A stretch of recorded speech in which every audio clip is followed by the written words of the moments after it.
எல்லோருக்கும் வணக்கம் நண்பர்களே. நம்ம ஆளு குட்டிக்காரனை அடிக்கிறதுல தான் ஸ்பெஷலிஸ்ட். 500 பாயிண்ட் 1000 பாயிண்ட் குட்டிக்காரனை அடிடா அப்படின்னா கீழே அடிச்சிருவான்.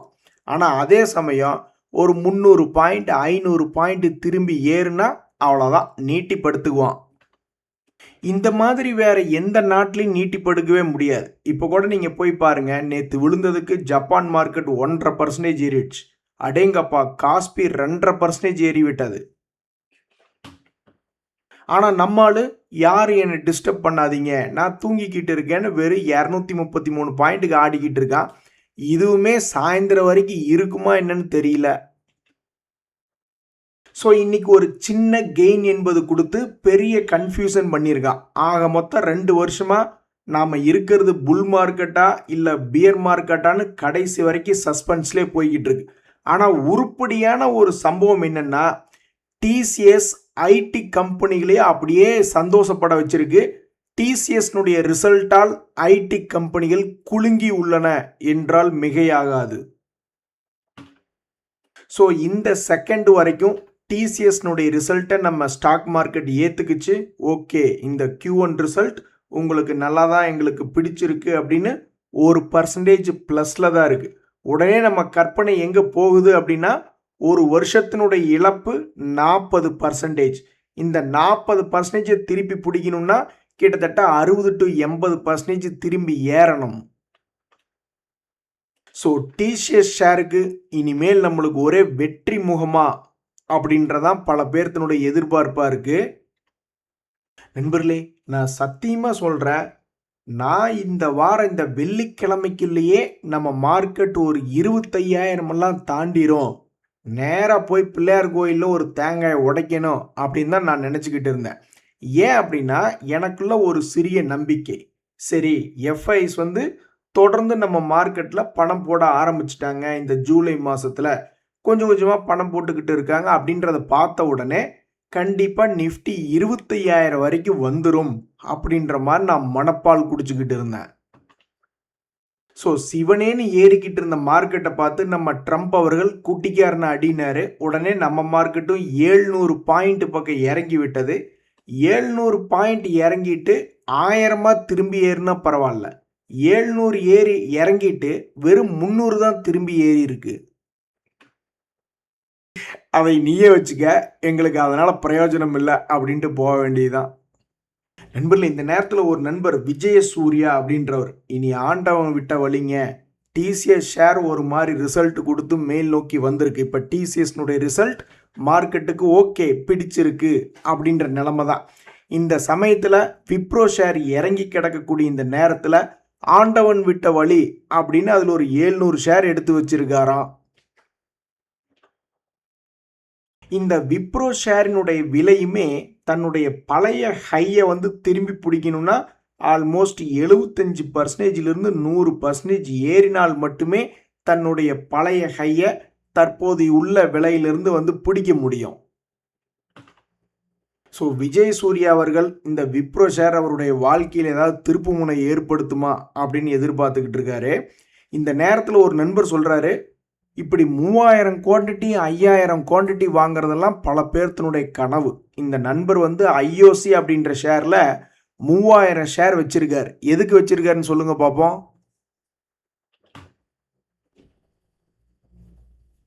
டிவிடெண்டுக்காண்டி தான் நண்பா, அதுக்காக தான் நான் இந்த ஐஓசி ஷேரை எடுத்து வச்சேன் அப்படின்ற மாதிரி கமெண்ட் போட்டிருந்தாரு. ஸோ இந்த மாதிரி டிவிடெண்டுக்காக எடுக்கிறவங்களுக்கு ப்ரெஷர் என்பதே இல்லை. எப்போ ப்ரெஷர் வரும்னா, அந்த ஷேர்கள் மேலே வரும்போது தான் ப்ரெஷர் வருது. நேற்று கூட ஒரு பல எக்ஸாம்பிள் பார்த்துக்கிட்டு இருந்தோம். டிவிடெண்டு கொடுக்கக்கூடிய பங்குகள் தன்னுடைய பழைய உச்சிக்கு பல வருஷம் கழித்து வர்றான். வருஷம் பூரா டிவிடெண்டையும் கொடுத்துட்டு எப்பாவது ஒரு தடவை பழைய உச்சிக்கு வர்றான். வந்த உடனே அவனை கீழே இறக்கி விட்டுறாங்க. என்டிபிசி ஒரு உதாரணம். அது மாதிரி பல உதாரணங்கள் நேற்று பார்த்துக்கிட்டு இருந்தோம். ஸோ இந்த ஐஓசி அப்படின்ற பங்கு இவருக்கு எப்போ திரும்பி தன்னுடைய பழைய கை வரப்போகுது அப்படின்றது தெரில. அதை பற்றி அவர் பேசவும் இல்லை. நான் எடுத்து வச்சது டிவிடெண்டுக்காண்டி ப்ரோ அப்படின்னு போட்டிருக்காரு. நண்பர்களே, உலகம் முழுவதுமே ஐடி ரிலேட்டடான டெக்னாலஜி பங்குகள்லாம் அப்பப்போ அதிரடி திருப்பம் வந்துக்கிட்டே இருக்கு. இந்த மெட்டா பிளாட்ஃபார்ம்ஸ் அப்படின்ற பங்குமே திடீர்னு சரிவடைந்து கொண்டிருந்த இந்த டெக்னாலஜி பங்கு திடீர்னு நேற்று பயங்கரமாக ஏறிட்டான். என்ன காரணம் அப்படின்னா, ஆர்டிஃபிஷியல் இன்டெலிஜென்ஸில் அவங்களும் பயங்கரமாக அதில் வளர்ச்சி அடைய போகிறாங்க. அதில் அவங்களுக்கு ஒரு பெரிய திருப்பு முனை வரும் அப்படின்னு சொன்ன உடனே அந்த பங்கு தற்போதைய லோலிருந்து கரெக்டாக 200 டேஸ் மூவிங் ஆவரேஜில் வந்து ட்ரேட் ஆகிட்டு இருக்கு. சமீபத்தில் ஒரு நண்பர் கமெண்ட் போட்டிருந்தார். அவருடைய நண்பர் ஒரு 5 லட்ச ரூபா இந்த மாதிரி வெளிநாட்டு பங்குகளில் போய் வாங்கி கடைசியில் அது இறங்கி போச்சுங்க அப்படின்னு ரொம்ப ஃபீல் பண்ணிக்கிட்டு இருக்காரு. உலகத்தில் எந்த மூளைக்கு போனாலும் இப்படி கும்பாகுதே அப்படின்ற மாதிரி சொல்லிட்டு இருந்தாரு. அப்படி இருக்கக்கூடிய நேரத்தில் இந்த மெட்டா பிளாட்ஃபார்ம்ஸில் இப்படி ஒரு தகவல் வந்திருக்கு. நண்பர்களே, கீழே இருக்கக்கூடிய பங்குகள் எப்படா மேலே ஏறும் அப்படின்னு எதிர்பார்க்கறதும், மேலே இருக்கக்கூடிய பங்குகள் எப்படா கீழே உழுகும், கிராஷ் ஆகும் அப்படின்னு எதிர்பார்க்கறதும் ஸ்டாக் மார்க்கெட்டில் ஒரு சாதாரண ஒரு விஷயம். ஸோ இப்போதைக்கு கீழே கிடக்கக்கூடிய இந்த டிக்சன் எப்படா அவனுடைய பலகை 19,000 ரூபாய்க்கு மேலே வரும் அப்படின்னு பல மக்கள் எதிர்பார்த்துக்கிட்டு இருக்காங்க. இதுக்கு முன்னாடி அந்த பங்கு ஆல்மோஸ்ட் 19,000 கிட்ட ஒரு முறை 2 முறை போயிருக்கான். ஒரு முறை கீழே விழுந்துட்டு தப்பிச்சு ஓடிருங்க அப்படின்னு அது ஏற்கனவே இன்னொரு முறை வந்து காப்பாற்றி விட்டுருக்கு. அப்போ யாரும் ஓடி போகாதவங்களுக்கு சமீபத்தில் மறுபடியும் லேசாக மேலே வந்துள்ள ஒரு பங்காக இந்த டிக்சன் அப்படின்றது இருக்கு. ஸோ கீழே இருக்கக்கூடிய பங்குகள் எப்படா மேலே போகும், அதில் இந்த டிக்சன் எப்போ மேலே வரும் அப்படின்னு பார்த்துக்கிட்டு இருக்காங்க. அதே மாதிரி இந்த HFCL அப்படின்ற பங்கு திடீர்னு உச்சதிக்கு வந்துட்டான். அப்போ நீங்கள் எப்போ சார் கீழே இறங்குவீங்க அப்படின்ற மாதிரி பல கரடிகள் பார்த்துக்கிட்டு இருக்கு. எங்களை தான் கொஞ்சம் ஏற விடுங்களேண்டா அப்படின்ற மாதிரி மொத்தமாகவே 4-5 பங்குகள் தான் இருக்குது இப்படி தொடர்ந்து ஏறுறது. இந்த குப்பிடு, HFCL, வேதாந்தால சில கம்பெனிகள் அப்படின்ட்டு. ஆனால் திடீர்னு எப்போ எவனுக்கு ப்ராஃபிட் புக்கிங் வரும்னே தெரியாது. ஸோ எனக்கு தெரிஞ்சு தற்போதைய மார்க்கெட்டில் செங்குத்தாக மேலே ஏறிய ஒரே பங்கு அல்லது இரண்டாவது பங்கு குப்பிட்டுக்கு அடுத்த பங்காக இந்த HFCL அப்படின்ற ஷேர் தற்போது ட்ரேட் ஆகிட்டு இருக்கு. இனி இந்த Q1 ரிசல்ட் சீசனில் தொடர்ந்து ஏறுமா அல்லது ஏதாவது கிராஷ் வருமா? நண்பர்களே, இன்னொரு மிக முக்கியமான தகவல், க்ரோ அப்படின்ற ஷேர் சமீபத்தில் தான் 250 டேஸ் மூவிங் ஆவரேஜ் பக்கத்தில் வந்து விழுந்திருந்தான். அங்கிருந்து ஆல்மோஸ்ட் ஒரு 11% ஒரு முறை சம்பாரிச்சு கொடுத்துட்டு மறுபடியும் இரண்டாவது முறையாக ஒரு 7% ஏறிட்டு இப்போ மூன்றாவது முறையாக 50 டேஸ் மூவிங் ஆவரேஜ் பக்கத்தில் வந்து விழுந்திருக்கு. இப்போ இருக்கக்கூடிய இந்த Q1 ரிசல்ட் சீசனில் இந்த க்ரோ ஷேர் என்பது ஒரு வாலட்டிலிட்டியான ஷேர். அடுத்த கட்டமாக எப்படி நகரும் என்பது பொறுத்து இருந்து தான் பார்க்கணும். அடடா நண்பர்களே, ஒரு காலத்தில் பல பேருக்கு ஃபேவரட்டாக இருந்த பங்கு இந்த CDSL அப்படின்ற ஒரு ஷேர்.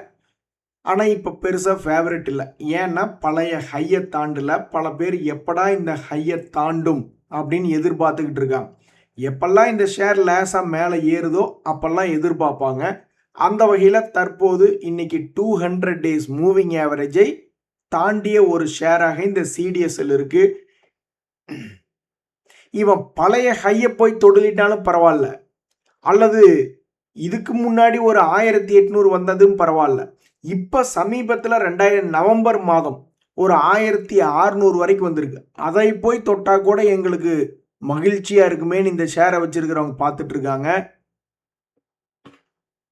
அப்படித்தான் இந்த ஷேர் ஏதாவது லாஸில் போயிடுச்சான்னா கிடையாது. நம்மளாம் இருக்கிற வரைக்கும் எப்படி இவங்களையெல்லாம் லாஸில் விடுவோம்? நம்ம நஷ்டப்பட்டாது புரோக்கர்களையும் எக்ஸ்சேஞ்சுகளையும் இது போன்ற டெபாசிட்லையும் நம்ம வாழ வச்சுக்கிட்டு இருக்கோம். அப்புறம் எப்படி இவங்க நஷ்டத்துக்கு போவாங்க? போன குவார்டர் வரைக்குமே லாபமான கம்பெனியாக தான் இந்த CDSL என்பது இருந்து கொண்டிருந்தது. ஸோ இந்த Q1 ரிசல்ட் சீசனில் பல பங்குகளும் ஏண்டா ஏறுறோம் அப்படின்னே தெரியாமல் ஏறிக்கிட்டு இருக்கு. கூட்டத்தோட கூட்டமாக இந்த CDSலும் ஒரு 2000 வரைக்கும் வந்துடுச்சுன்னா இந்த ஷேரை வச்சிருக்கிறவங்களுக்கு 2 வருஷம் கழிச்சு லாபத்தை புக் பண்ணுறதுக்கு ஒரு வாய்ப்பு கிடைக்கும்.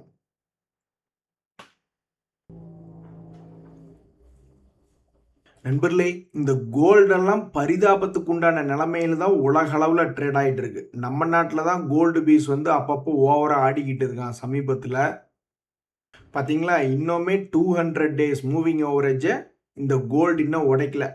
வெளிநாட்டில் கோல்டு வந்து ஒரு 5% ஏறி இறங்கிட்டு இருந்தா நம்மால் 8% ஏறி இறங்கிக்கிட்டு இருக்கு.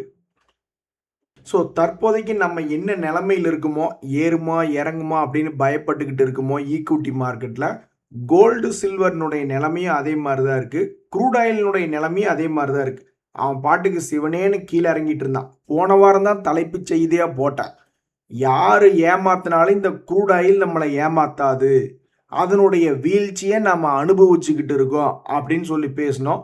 அதுக்கப்புறம் 10% ஏற்றி விட்டாங்க.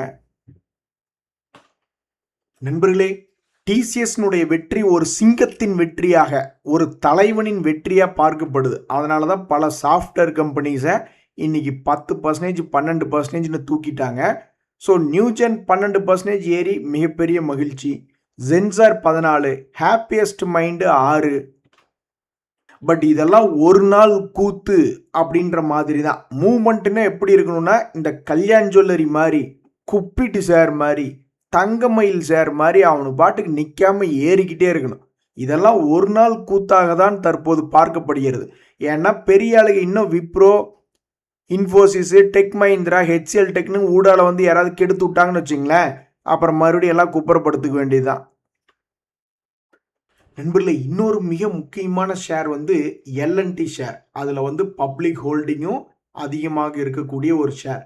இவன் சமீபத்தில் வந்து பெருசாக கீழே உழுகாம ஒரு முக்கியமான சப்போர்ட்லேருந்து அடிக்கடி ஒரு 7%, 8%ன்னு சம்பாரிச்சு கொடுத்து கொண்டு இருந்த ஒரு பங்காக இந்த எல்என்டி அப்படின்றது இருக்கு.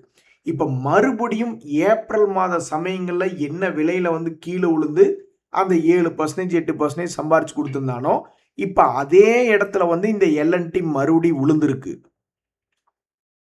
அப்போ இவன் வாழ்க்கையில் என்ன நடக்க போகுது? மறுபடியும் தன்னுடைய பழைய ஹை பக்கத்தில் ஏதாவது போக போகிறதா, அல்லது சும்மா எத்தனை தடவை தான் இப்படியே இறங்குவதும் ஏறுவதுமா இருக்கிறது, உடைங்க அந்த 200 டேஸ் மூவிங் ஆவரேஜை அப்படின்ற மாதிரி உடைச்சிட்டு அவனுடைய பழைய லோக்களுக்கு போக போகிறதா? ஸோ இந்த ரிசல்ட் சீசனில் பப்ளிக்னுடைய ஷேர் ஹோல்டிங்கும் அதிகமாக இருக்கக்கூடிய இந்த எல்என்டி ஷேர் தன்னுடைய சப்போர்ட்லேருந்து பழையபடி மேலே வருமா அல்லது பிரேக் டவுன் ஆகுமா? அதே மாதிரி இந்த எம்ஆர்பிஎல் அப்படின்ற ஷேருக்கும் இந்த Q1 ரிசல்ட் சீசன் ஒரு கேம் சேஞ்சராக இருக்குமா அல்லது கீழே விழுகுமா அப்படின்ற ஒரு கேள்வி வருது. ஏன் அப்படின்னா இந்த வருஷத்திலேயே அமோகமாக அற்புதமாக ஆல்மோஸ்ட் 54% சம்பாரிச்சு கொடுத்துருக்கான். அப்படி சம்பாரிச்சு கொடுத்த பிறகு கீழே விழுந்ததுக்கு அப்புறம் மறுபடியும் இன்னும் அவன் பெருசாக சம்பாரிச்சு கொடுக்கல. இனி அது இந்த வருஷத்தில் மறுபடியும் சம்பாரிச்சு கொடுக்க போறானா இல்லையா அப்படின்றது தெரில. பட் தற்போதைக்கு 200 டேஸ் மூவிங் ஆவரேஜை தாண்டிய ஷேர்ஸ் லிஸ்ட்டில் இந்த எம்ஆர்பிஎல் வருது.